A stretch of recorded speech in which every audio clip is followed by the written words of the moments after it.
Parakala MLA చెల్ల ధర్మారెడ్డికి కోయదరులు టోకరా ఇచ్చారు. పూజలు చేస్తే మంత్రి పదవి వస్తుందంటూ తన కూతురును నమ్మించి దాదాపు 57 లక్షలు కాజేశారు. ఈ ఘటన రాష్ట్ర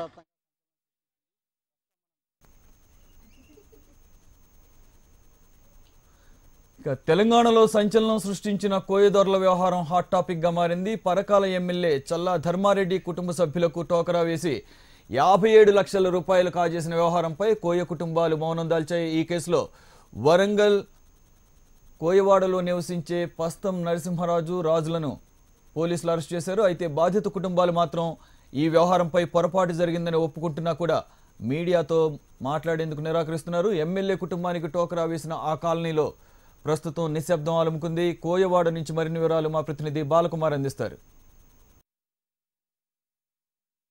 పరకాల ఎమ్మెల్యే చెల్ల ధర్మారెడ్డికి కోయదరులు టోకరా ఇచ్చారు.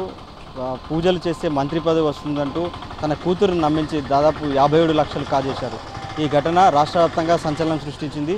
ప్రస్తుతం మనం కోయవాడలో ఉన్నాం. కోయవాడ కరీమాబాద్ ప్రాంతంలో ఉంటుంది. కరీమాబాద్ ప్రాంతంలోని కోయవాడలో దాదాపుగా 100కు పైగా కోయ కుటుంబాలు ఇక్కడ నివసిస్తున్నాయి.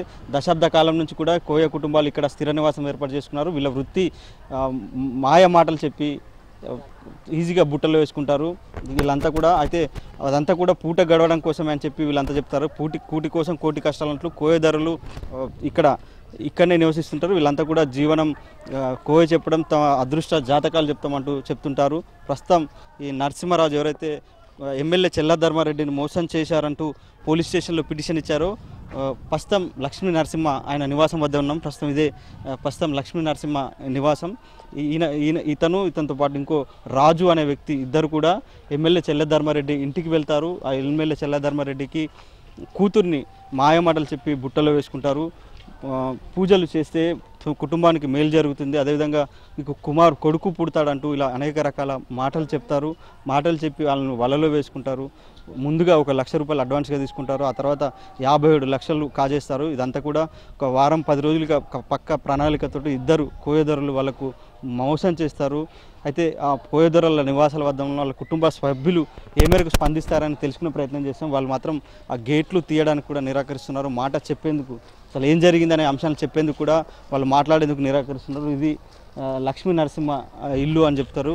దీంతోపాటు రాజు ఇల్లు కూడా పక్కకుంటుంది. వీళ్ళందరూ కూడా నిత్యం వీళ్ళ ఉదయం లేస్తే వీళ్ళ వృత్తి మాత్రం కోయ చెప్పడం, అంటే జాతకాలు చెప్తూ అంటాం. గ్రామాలలో ఊర్లలో పెద్ద పెద్ద లీడర్లు నాయకులు వీళ్ళందరికీ కూడా జాతకాలు చెప్తుంటారు వీళ్ళంతా కూడా.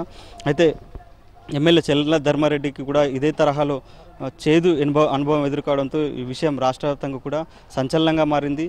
కోయదొరలు ఇద్దరు కూడా లక్ష్మీ నరసింహ అదేవిధంగా పస్తం రాజు వీళ్ళిద్దరు కూడా ప్రస్తుతం పోలీస్ కస్టడీలో ఉన్నారు. వాళ్ళు మాత్రం తప్పు చేశాం అని చెప్పి డబ్బులు కూడా తిరిగి ఇచ్చారు. అయితే తమ కుటుంబ సభ్యులను క్షేమంగా బయటకు పంపాలంటూ వాళ్ళు చెప్తున్నప్పటికీ మీడియా ముందుకు వచ్చి మాట్లాడేందుకు మాత్రం నిరాకరిస్తున్నారు. ఈ ఘటన మాత్రం రాష్ట్ర వ్యాప్తంగా కలకలం సృష్టించింది. కోయదొరలు మాత్రం తమ తప్పేమీ లేదు అని చెప్పి కోయ పెద్ద మనుషులు కూడా చెప్తున్నారు. ఏదో చిన్న పొరపాటు జరిగింది కాబట్టి క్షమించి వదిలేయాలని చెప్పి వేడుకుంటున్న పరిస్థితి కనిపిస్తుంది. సో ఇది ఇక్కడ నా తాజా అప్డేట్. Vote studio.